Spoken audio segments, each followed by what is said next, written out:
Hey folks, day 6 of 90 days of creating content around teaching what I most need to learn and hopefully help you with some ideas and insights along the way.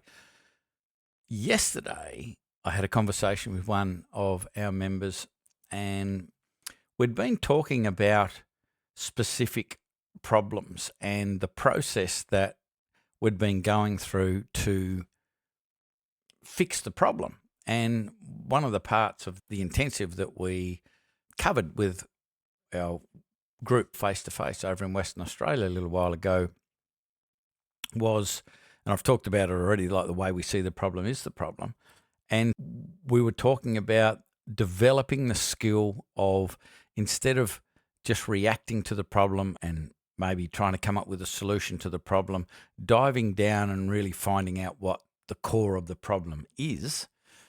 And what we found through that process was, through the act of continually asking, yeah, but what's the problem? What really is the problem? There's a great scene in Moneyball where Billy Bean, played by Brad Pitt, is talking to the scouts, and he's asking them what the problem is. And they're giving him answers, but that it wasn't the problem. And by continuing to ask what really is the problem, you end up finding out specifically what the problem is.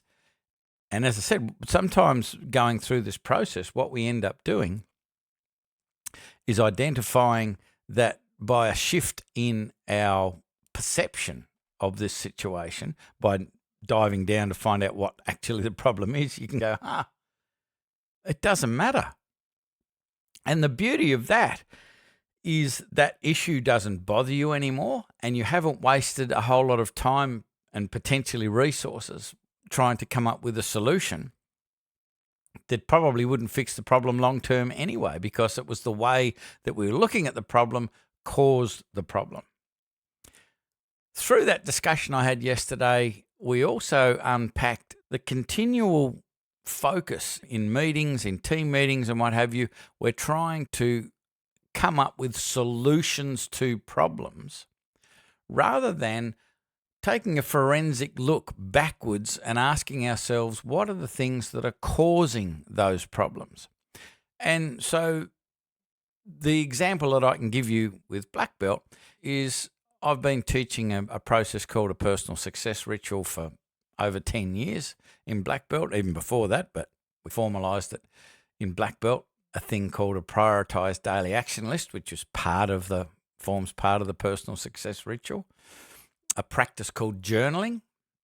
And what that is, I've set up an app. So on our members' phones, I ask them each day, 5 days a week, to go, what was the gain that you made today on purpose? What was the thing that was in your plan that created a gain for you? Meaning that I developed or improved a skill, I improved a system, I changed my mindset, but I made a gain. I improved myself or some system or process in the business on purpose. It was in the prioritised daily action list, and I did it, and I asked them, what do you think about that? How did you feel about that? And the reason that we do that is that it creates this rhythm and this momentum on constantly appreciating the progress that you're making. And also, if you're focusing on a gain that you've made that you've put in your prioritised daily action list at the start of the day, it contributes to this sense of, I am the master of my own destiny, and I can, if I concentrate and put these things in my list and I give them priority, I continually make progress. And we were talking in our intensive about these activities being get-on-base activities. And we've talked about that before, but just a quick reminder of the Moneyball principle is the majority tended to pay big money for people with potential. People could run fast or hit well or had a great arm or things like that. And so they were paying for the potential that they thought they would deliver to the team, whereas the Oakland A's, they didn't look at potential, they looked at results, and they identified the measurements that made the biggest difference. And the percentage of getting on base every time you're at bat was their key metric. And so we took that principle and we applied it to what we were doing. And we identified these little activities that take around about, I don't know, a couple of hours a week perhaps to do these activities, but they're incredibly high leverage and powerful activities.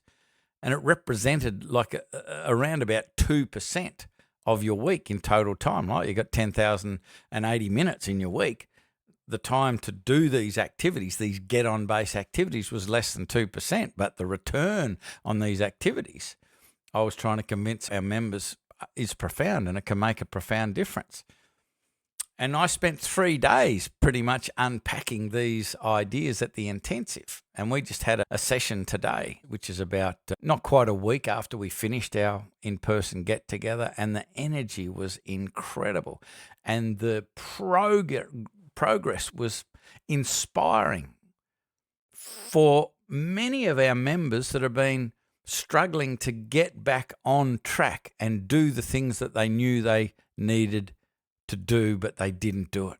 And we even had some members saying, like, I haven't been doing these disciplines for years.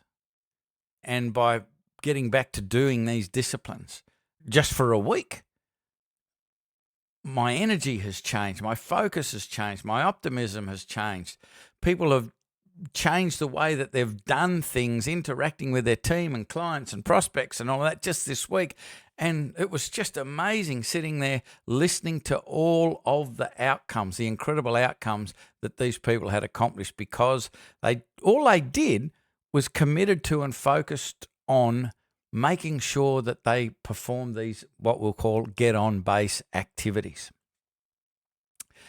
And so to circle back around to the conversation I was having yesterday with one of our guys, is that what we really need to be doing is, instead of trying to come up with solutions to fix problems, use your time and your focus to come back and ask, what are the things that we are doing or not doing that are causing these problems? There's a saying that I heard from Lee Matthews on a DVD I bought. That's how old it is, a DVD I bought in the early 2000s. And it was just after they had won the Brisbane Lions.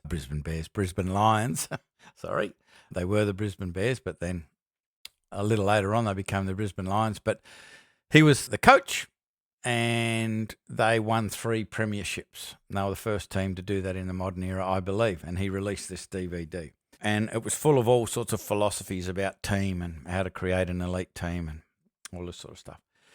And one of the things he said, and I'm sure he was quoting it for somebody else, was, there is nothing that will guarantee success, but there are many things that will guarantee failure.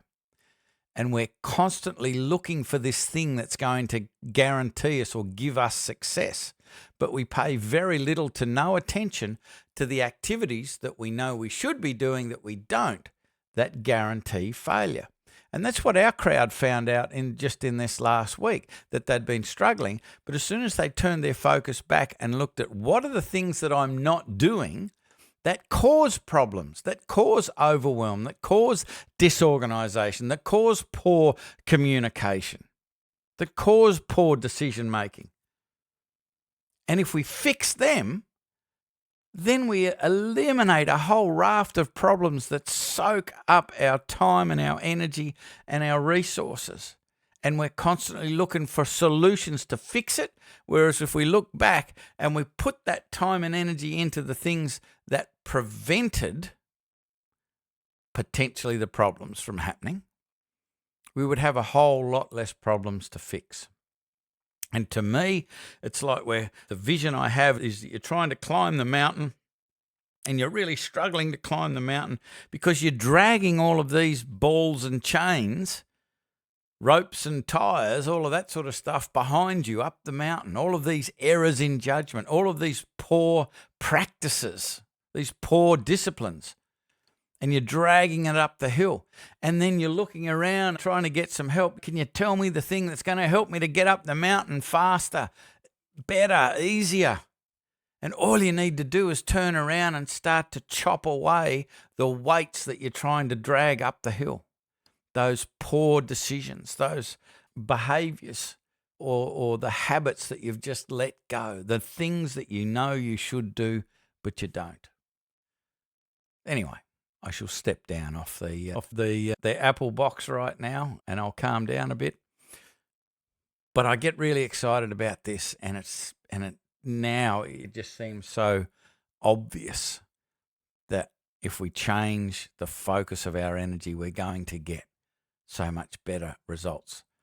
And it sort of ties into some of the other things I've been saying in some of these previous videos. Walt Disney, if we look around and see what the world is doing and don't do it, it's a great start. I think Tony Robbins said that too one time, and he said a good place to start is look around and see what the world is doing, like Walt Disney said, but instead of not doing it, do the opposite, he said. And that might not be exactly right, but it's a good place to start to see what happens to your results. Anyhow, enough of that rant. I hope it makes sense. This is day 6 of my 90-day challenge of creating content for me to be able to learn things more deeply and connect the dots and be able to explain things better. I hope I explained this effectively enough that if you listen to it, that it inspires you. And if it does inspire you, as I've said in these videos, I'm very excited and enthusiastic about the potential of putting together a group of people who resonate with what I'm talking about, believe in this sort of stuff, and want to get involved in the implementation of these ideas. Because one of the things I will talk about in a future video is the value of the community, being part of a community, the value you can get from the community, but how you get the value from the community. There's a specific approach to a community and making sure it's the right community, and it can be profoundly powerful. So that will be that'll be a topic of a future video in any case. But if you are interested in this sort of stuff and you want to unpack it and shoot the breeze about it, just reach out to me through LinkedIn, shoot a message through. Maybe I'll send a link and we can jump on a Zoom meeting or have a phone call or whatever. And I want to hear your take on it as well, to see if any of this sort of stuff's resonating with you and what your thoughts on it. So anyway, I'll see you on day 7. That'll be the first week over and done with tomorrow. But this is day 6 out of 90. Hope it made sense. Hope to talk to you real soon. Reach out to me. Let's have a chat. Bye for now.